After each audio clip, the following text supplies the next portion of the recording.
This is CBS News New York. Steel beams buckling and city streets completely blocked off. Multiple buildings evacuated. Right now at 5, an unstable building emergency sparks chaos and confusion.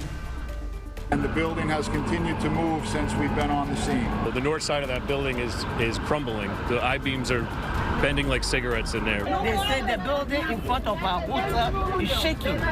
Tonight, the massive efforts underway to prevent a potential collapse.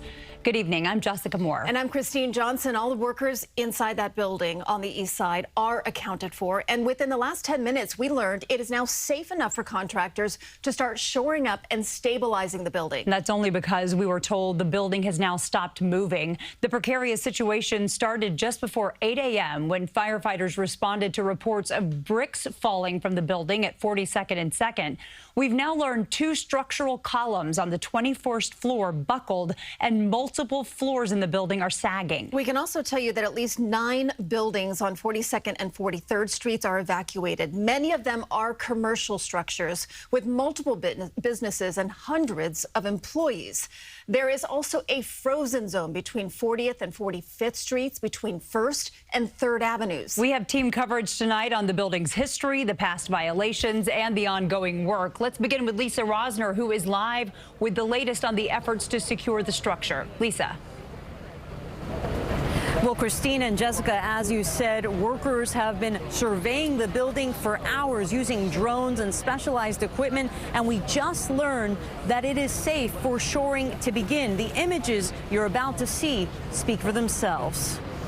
This is video from inside the building renovation of 235 East 42nd Street with what appears to be bent beams spotted shortly before 8 a.m. Tuesday. Shortly after, video shows workers from multiple trades being evacuated. A rep for the local steamfitters union, which is one of the trades on the job, says the developer wanted to add 16 stories. They obviously didn't add the right amount of steel, so the north side of that building is crumbling. The I-beams are bending like cigarettes in there, and somebody saw that the concrete was coming down. Gregory Diamond lives nearby. I mean, my concern is just if something happens, if it goes down, God forbid, it's not only a problem because of debris and everything, but the environmental issue. Mayor Mamdani said the Department of Buildings found the existing 37-story building had structural issues on the 21st floor.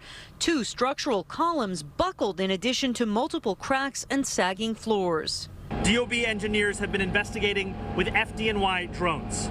This is an extremely serious situation. The way this building is constructed, it's a steel frame building, so it would not be a total collapse. It would be more of a localized collapse, but that remains our concern, that it's moving. Another administration official gave an update later in the afternoon. Thankfully, the building has not been moving anymore, and even as the small team of about 6 people has been walking floor to floor, it still is not moving. Buildings home to more than 100 businesses in the area have been evacuated, as well as several schools. We spoke with an employee of a hotel across the street. We left everything in the locker room. I have my medication is there, my house key is there, and now everybody is stranded.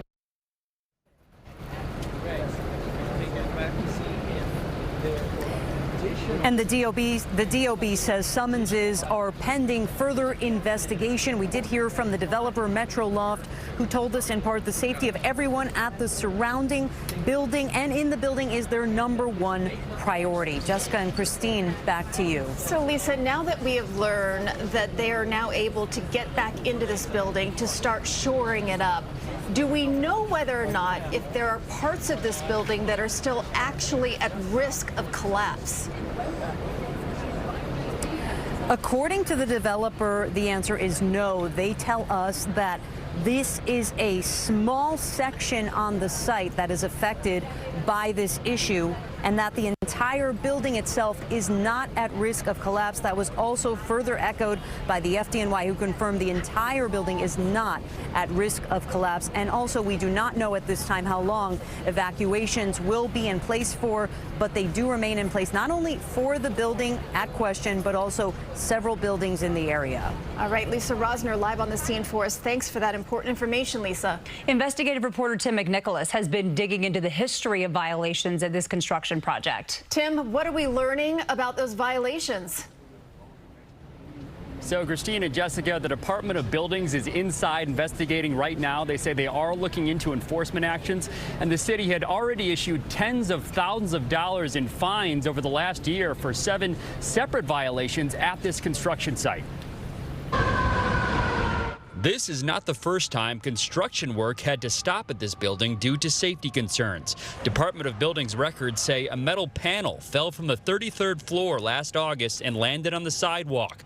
That prompted the city to issue a $10,000 fine and a temporary stop work order to the general contractor, 235 GC LLC. A month earlier, last July, city inspectors said a piece of window glass fell from the 8th floor onto a sidewalk shed, which prompted a $5,000 fine. Is that unusual to have glass and metal falling from a construction site? It is very unusual. Alan Azarkian is an architect who's worked on construction projects across the city for the past 20 years. There's a lot of protocols and protection that should be in place, so things like that shouldn't happen. People working nearby Tuesday said they were surprised to learn of the structural problems and to learn their workplaces would shut down too. I really thank God nobody got hurt, so I'm happy, nothing serious. But we're just waiting to see what happens. The most recent violations are from December, when inspectors said a worker was injured after falling 6 feet from a ladder while dismantling a crane. The city also issued a violation for failure to notify the Department of Buildings within 3 days of that injury. The city has issued 7 violations over the last year regarding the construction project, all of which are now listed as resolved. Is that a high number? Actually, it's quite low. Surprisingly, it's quite low. A lot of violations are issued during construction sites for anything, from a cigarette butt being on the floor or site protections not being properly installed. So we have reached out to that contractor, 235 GC LLC. We have not heard back. The developer, Metro Loft, would not agree to an interview with us. They said that they are working with the city to fully determine the scope of what happened here. Christina, Jessica. But Tim, it's good perspective from the architect there. The 7 violations isn't in fact a lot. But do you know what it means exactly when the city marks a violation resolved like they did with the past violations? So typically it means that the contractor has paid the fine and they have also submitted a certificate to show that they have fixed whatever the problem is, Jessica. Interesting. All right. Thank you, Tim. We're also learning more about the developer's plans for this building and how they are responding to today's incident. Investigative reporter Mahsa Saeidi continues our team coverage with that part of the story. Mahsa.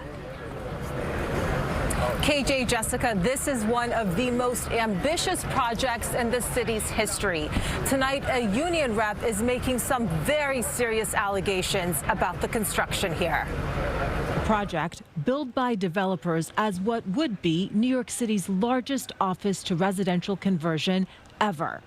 The plan, to transform the former Pfizer headquarters. New floors are being added to one building. The adjoining 37-story structure at 235 East 42nd Street is being redesigned. That is the building now in trouble. Cliff Johnson with Steamfitters Local 638 says his union members were evacuated after beams began to bend. They should have used the New York City Union Iron Workers to begin with, and I guarantee you wouldn't have had this problem. Johnson alleges builders did not use enough steel to support the weight. The law does not require construction work sites to use union labor. CBS News has not verified his claim, and the cause of the instability is under investigation. We asked the developer, Metro Loft, about the union's claims. A spokesperson wasn't able to comment at this point, but said in part they are working with the city to understand the full scope of the situation and that, quote, the affected area is a small section of one of the 2 buildings on the site. Chris Gorayeb has been a construction accident attorney in New York City for decades. There's going to be extensive litigation to determine exactly who dropped the ball. The office that you're sitting in right now is about to be converted into a residential building. That's correct. As New York City pushes to turn more empty office buildings into housing, experts say each project presents its own challenges. This one reportedly underwent an extensive 2-year review by the city. Now investigators will have to determine whether the failure was in the design, the construction, or somewhere in between.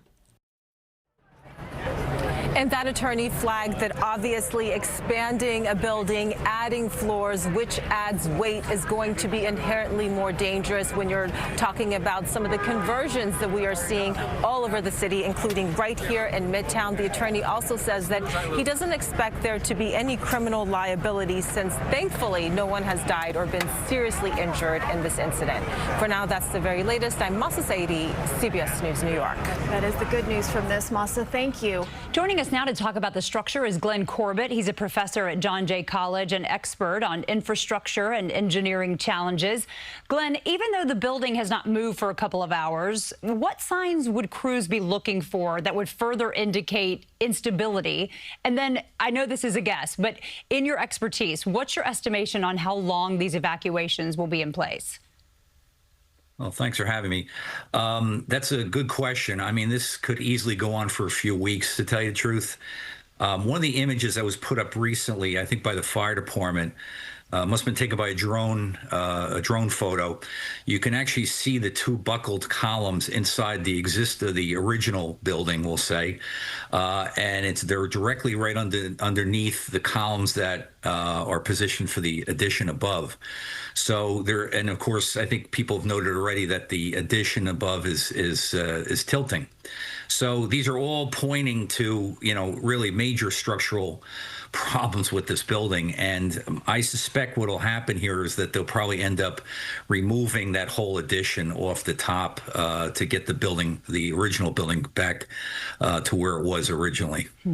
So, Glenn, we did hear from Lisa in her live report that the developers said that this entire building, at least, is not at risk of collapsing. But I do have to ask you, as we look at these pictures here, stunning to see how some of these metal beams, steel beams, have just buckled, particularly the one that you just noted.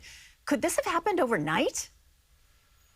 Well, we don't know. That's the thing. It could have happened over a period of time where at some point the columns, there are actually columns that are failing here, were more and more subjected to the loading conditions. And as the upper portion of the new section started perhaps being shifted because of that, that may be why it accelerated this process, basically. But again, I think, I don't see a path forward for them trying to sort of just restabilize this for the time being. I think this is very unstable. I think they're going to end up having to take off that portion above. Well, fortunately, we know no one was killed, no one was injured, according to the FDNY, but it is a cautionary tale for people who work in or around construction sites. What are some warning signs that they should never ignore? Well, certainly, apparently the way this originally came in was bricks falling off the front of this existing building, or I guess perhaps the new area. That's, of course, an indicator of something going on. I'm sure those bricks are actually more of a facade than they were sort of holding the building up. They weren't really structural per se. But anything that's coming from above, be it glass bricks or anything like that, is certainly a sign that there's a major danger going on and action needs to be taken. So people who see things should say something, as we always say. If they see the building is shifting, as we see here in this case, that would be another reason to call 911 and let them know that there's a real problem there. All right, Glenn Corbett, thank you as always for your expertise. We appreciate it. And do stay with us for continuing coverage of the unstable building all evening long. We'll have a look at how the frozen zone is impacting the rush hour coming up at 5:30.